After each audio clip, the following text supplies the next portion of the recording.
of a man of privilege and power. He knew that his strength was to bring people that didn't look like him to the table of government. And so 50 years later, after Barbara Jordan, aided by white people to have a voice, the first woman of color elected to the South, a woman who sat in the impeachment of Nixon, a woman who said that finally, after amendment, debate, and vote, I am finally part of we the people. To stand here as a 50-year-old woman and know that we now go back in time.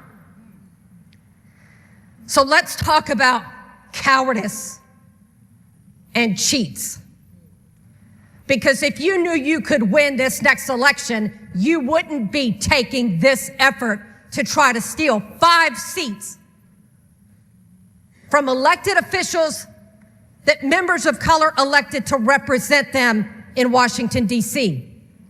You wouldn't be doing everything you can to take this coalition of diversity and stand up at the mic and say, why are we doing this?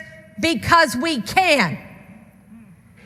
And you shield your racism with your party, with ignorance and arrogance, to come up here and say, to be honest with you, I haven't read the bill from the other side. To be honest with you, I haven't talked to the lawyers to be bringing this before.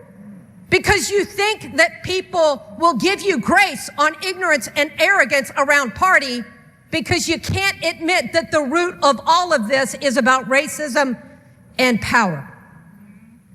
A power grab, a pure power grab.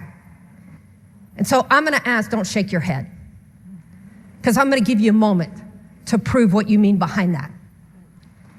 Because when Donald Trump called Georgia Republicans and said, hey, boys, I need you to steal me almost 12,000 votes.